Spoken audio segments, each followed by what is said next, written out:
Welcome back, you guys. So today I thought that I would just sit down with you guys and talk about the ins and outs of our homeschool year. We finally wrapped up our 4th year of homeschooling, you guys, and I would like to say that it went pretty smoothly. I'm very happy the way that our year went and how it turned out. We did have a couple bumps in the road, but nothing too serious, thankfully. So I just wanted to sit down with you guys and chat. So I hope that you guys stay and hang out a little while. So let's go ahead and get started.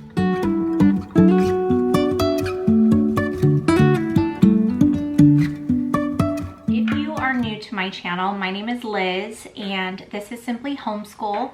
I homeschool my 2 kids. I have a soon-to-be 5th grader and a soon-to-be kindergartner. My sister comes and homeschools with us here at my house. She has 2 kids.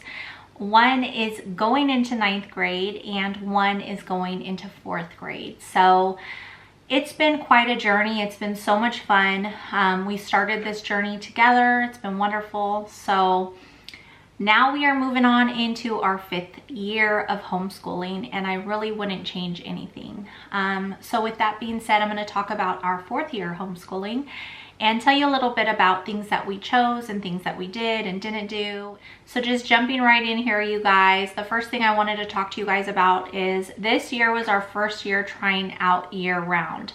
Now, we don't really do it, I think, by their terms. I think year round is like 6 weeks on and 1 week off, but we didn't do it like that. We decided just to kind of break it up how we wanted to throughout the year, and I really wanted to take the month of December off this year because I wanted to focus on family and God and the meaning of that time of year. And I didn't really want the struggle or the stress about having to like get up early, go to bed early, do school, you know what I mean? So I wanted it more about family, movie days, baking, crafts, stuff like that. I also didn't want to stress out about, you know, not having things ready in time. So all of those kind of played a role into why I wanted to spend December off.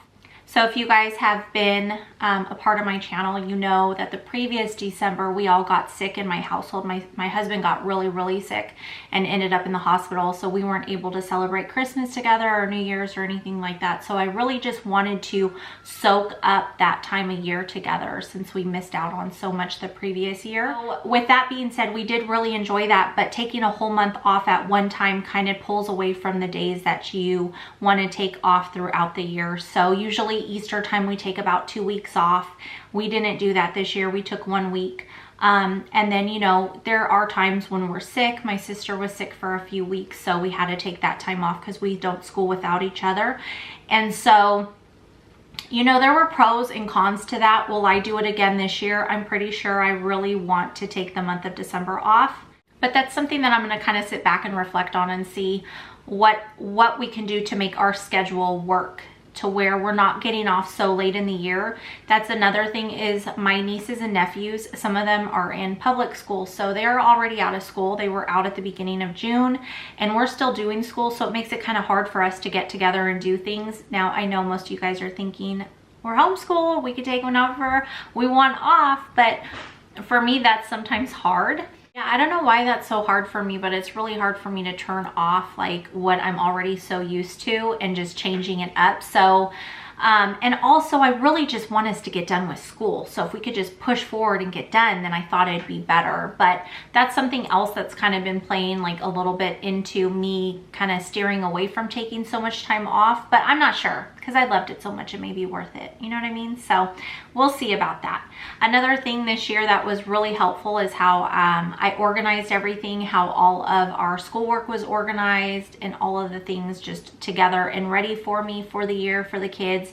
It helped me stay on track with having each quarter broken up, so I knew when we were finishing a quarter, when we were starting a new quarter, because that had me kind of already rolling the ball into doing report cards and things like that. Now, I will say I did really well the first 2 quarters of this school year, but the 3rd and 4th quarter, not the greatest with my report cards. So that's something that, you know, I should definitely work on, definitely.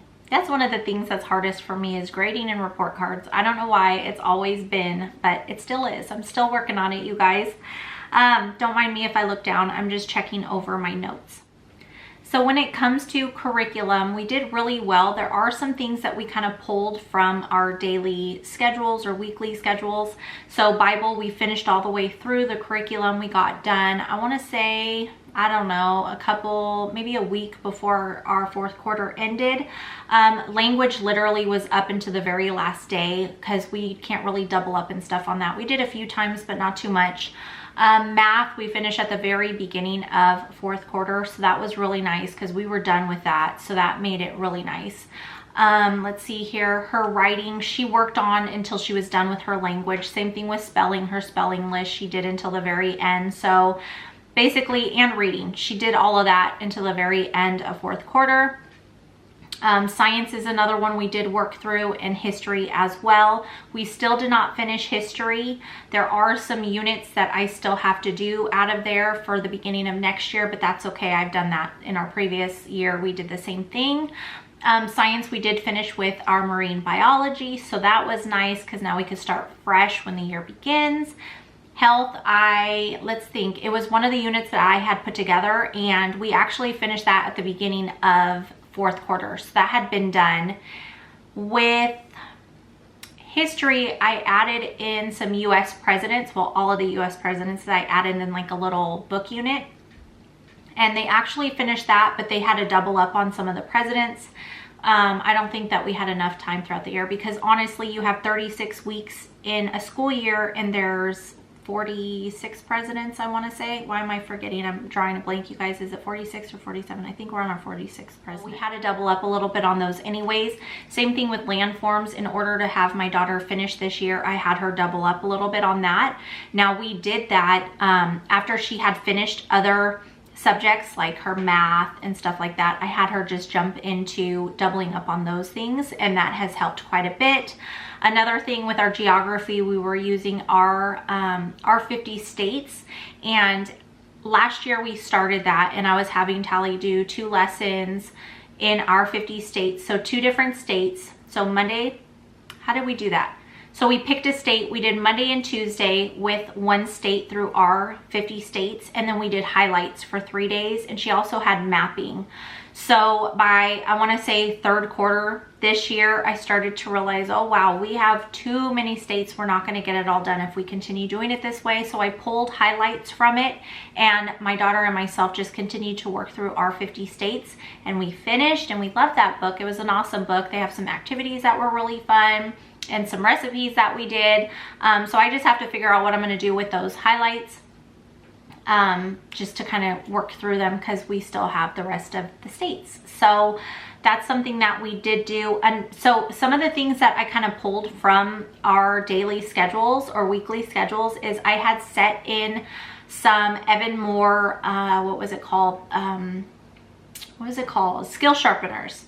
So I really loved that book, you guys. I wish that we got to finish it, but Tally has so much work in her like language arts that it was too much for her. It was too much for her. And so that was one thing that I pulled.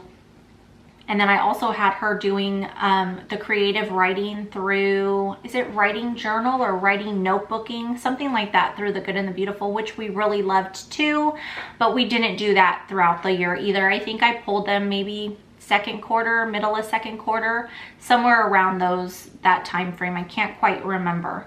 But nothing's wrong with those curriculums at all whatsoever. We actually really enjoyed them. It was just something that I had added in to kind of change up the days, but it just wasn't working because we weren't getting through what I needed us to get through, and it was just too much work for her. That's what you want to say when when you're shopping around and you're looking at all the curriculum and everything looks so good and you think that you can get it all done. Well, you can't. You can't. Even though it looks good, you can't. So you have to be like smart about it when you're shopping. So just make sure when you guys are shopping around for curriculum that you are being honest with yourself. Realistic. Like, realistically, can I get this done?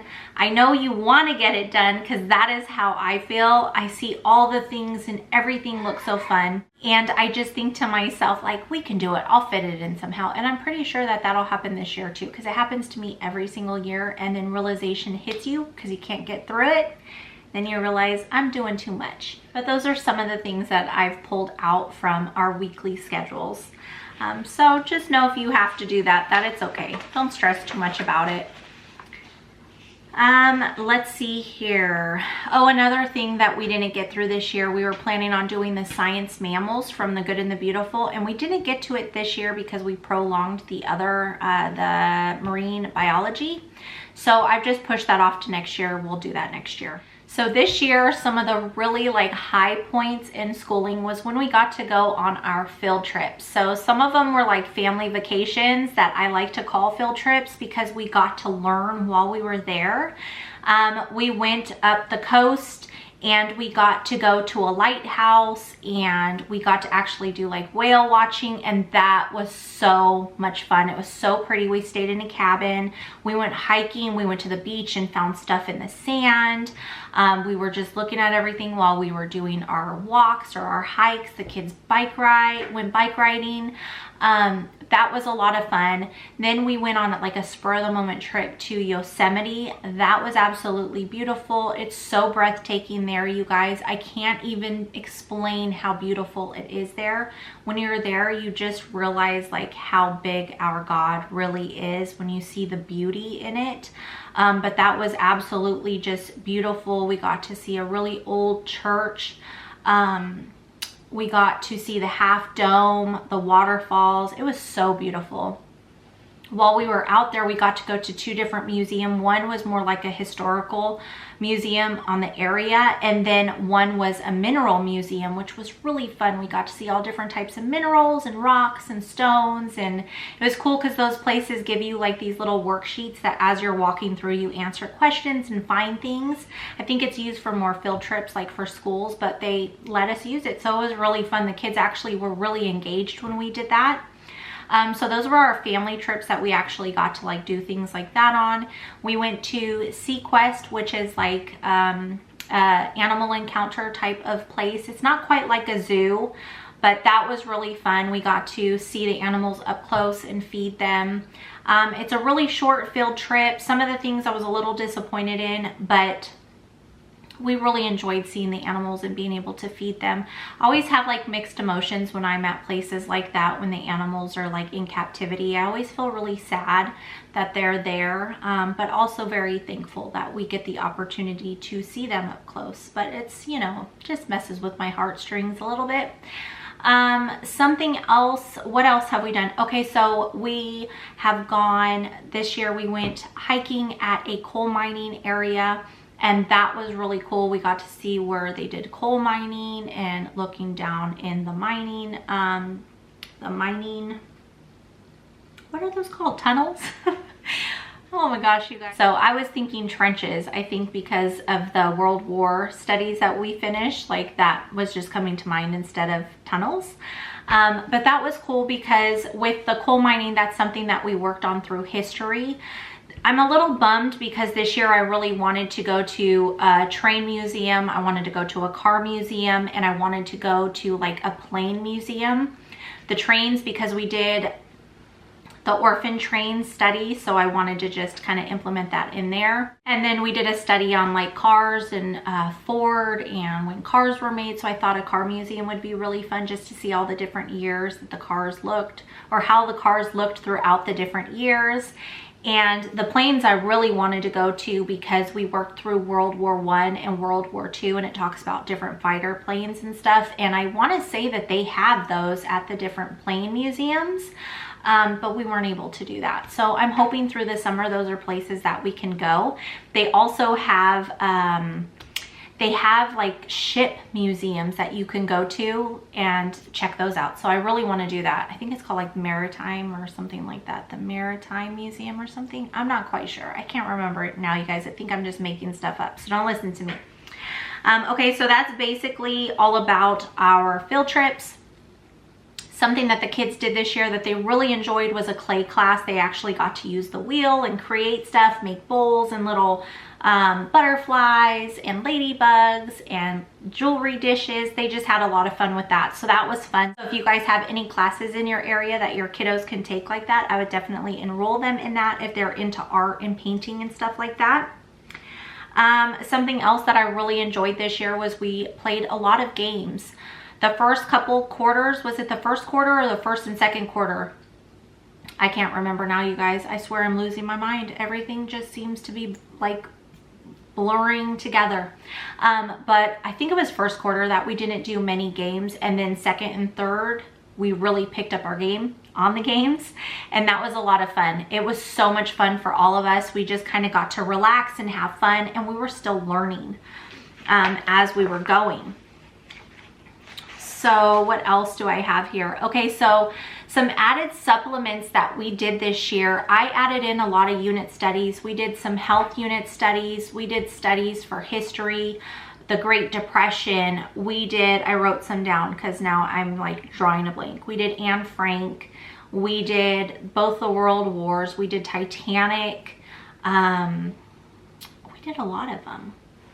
There's a lot more. What did I create, you guys? I don't remember. The times back in like 1904.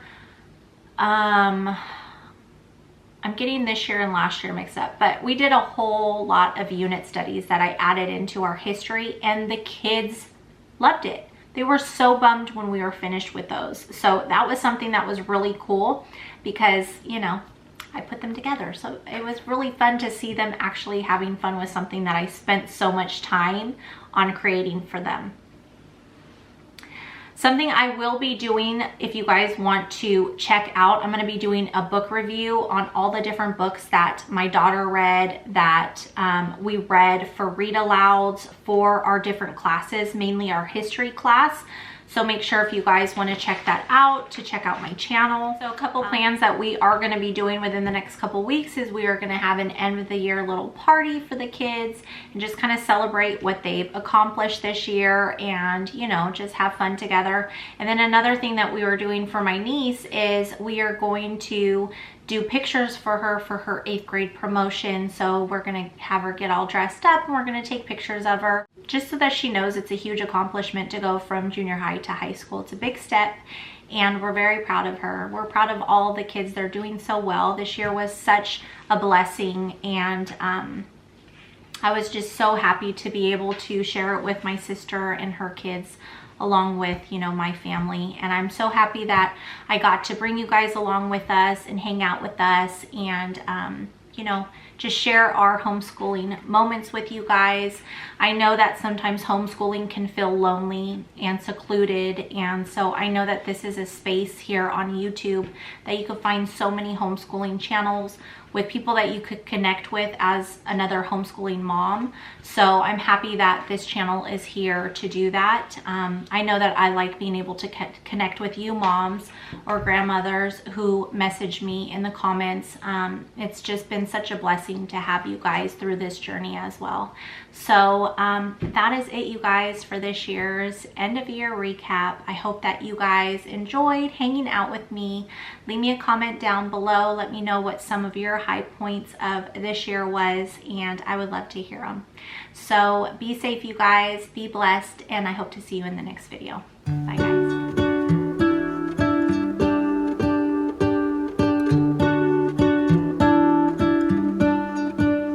What if the world had more of your smile? What if the wind could spread your love? What if your sweetness could reach everyone? There'd be no wars,